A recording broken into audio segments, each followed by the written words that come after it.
say we take loneliness.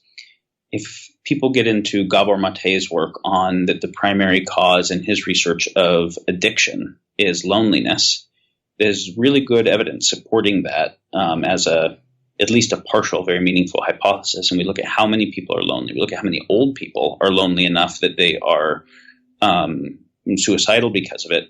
And it's rampant, right? Nobody who lived in a tribe was lonely. I'm not trying to over-romanticize tribe, and I'm not trying to be overly negative about things in modern civilization that are positive. But these phenomena are the ones that we're wanting to address. And we spend all of our evolutionary history until not that long ago in tribal dynamics as that kind of primate. And so now everybody living on their own or with just a couple people, nuclear family style dwelling, you have rampant loneliness. And that's really, again, not native to the human condition, which then drives rampant addiction as a way to try and fill the loneliness. And you can see that with food. You can see it with social media. You can see it with whatever, right? So many things. And so let's explore this one a little bit because it's quite interesting. If we look at both the current, and in addition to Me Too, another one of the social phenomena of the moment that is really the world is paying attention to is the problem of social media. And, Facebook, Google, other social media, that they have all of their financial incentive is to maximize the amount of time people spend on site. So if people haven't seen Tristan Harris's TED Talk and other conversations on this, he speaks to it very clearly. He's a friend and educated me on the topic. There are other people who are starting to really speak to this well. And he was product philosopher at Google and left for these reasons. But that if you're Facebook and you get paid by advertising, the more time that people spend on site, the more impressions, the more you get paid. So you've got, multi-$100 billion company empowered by a lot of data scientists, psychologists, people doing analytics, split testing, and AIs to maximize how much time you spend on site by getting the addictive mechanisms as addictive as possible and getting the newsfeed algorithm as addictive as possible. And yet we see the research coming out of Stanford and various places that shows the more time people spend on Facebook, the more depressed they are. And we see a recent study that just came out, I think a couple days ago, on teen suicide going up in statistical correlation with their use of social media. And so then we say, all right, so Facebook has 2 billion people on it, right? Google of similar scale. That's 4 times more people than were in the world at the beginning of the Industrial Revolution. So this is a civilization scale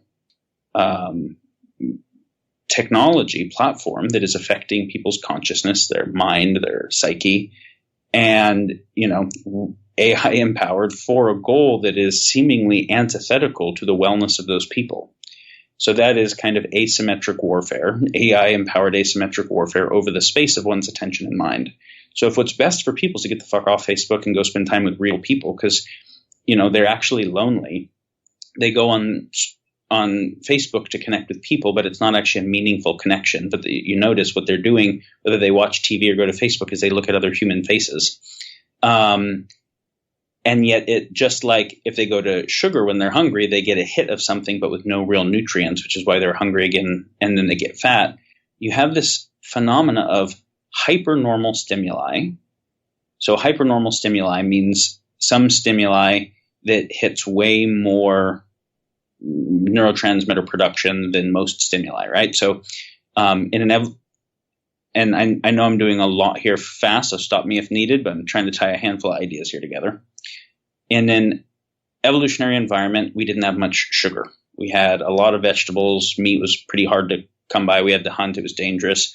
But the best that we had as far as sugar goes was was berries that there were not that many of, and they were nowhere near as sweet as the modern hybridized berries, and they were only in season for a short bit, a few other fruits. But they were calorically dense enough that there was this massive evolutionary benefit to take as many of them as you could, store a little bit of fat, and be able to make it through famines. And so we would get this big dopamine hit when we would get sugar. But that was no big deal because we couldn't get sugar often enough that having that padding was actually useful, and then you'd burn it off.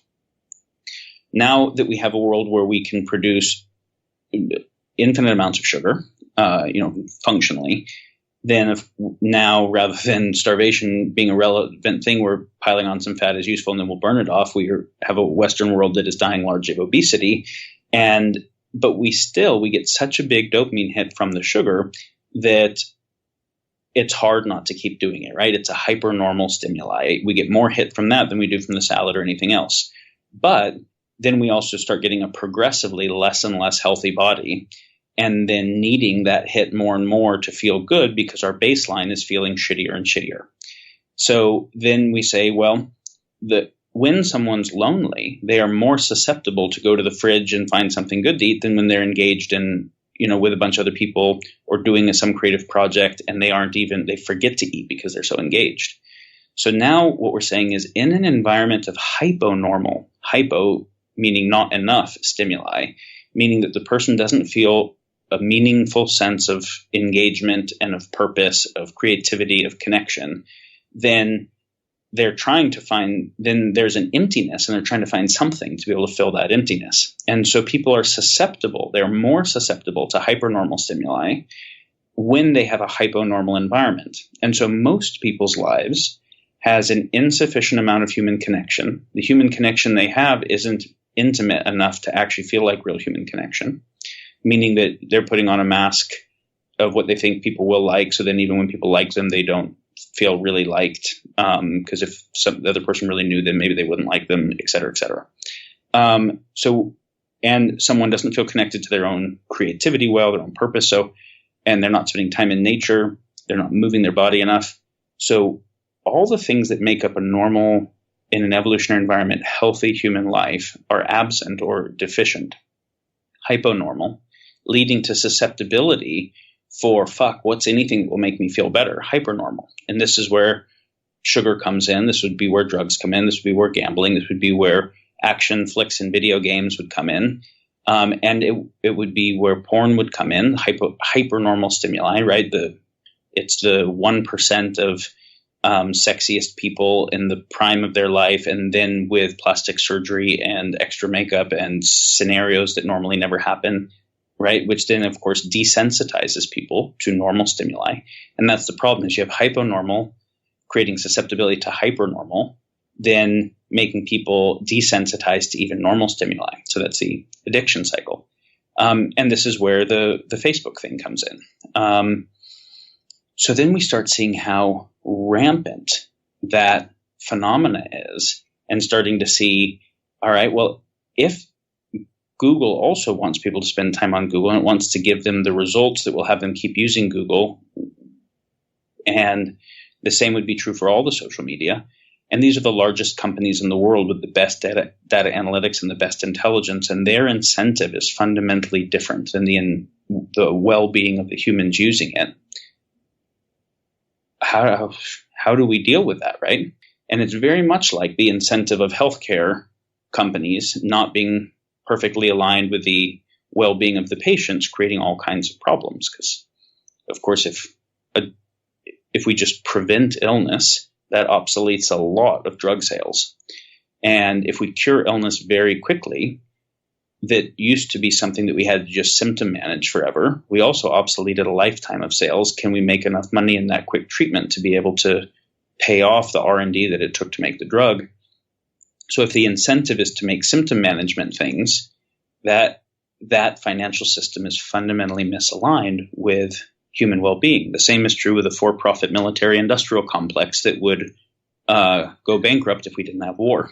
So this is where we start looking at the macroeconomic tie-in and the issue of perverse incentive. But then, and food industry, right?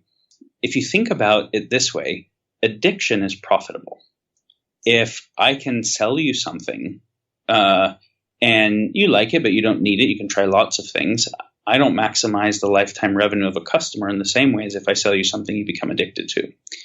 And so the natural impetus of business is to vector in that direction, and the businesses that do vector in that direction do better than the other ones and compete for market share.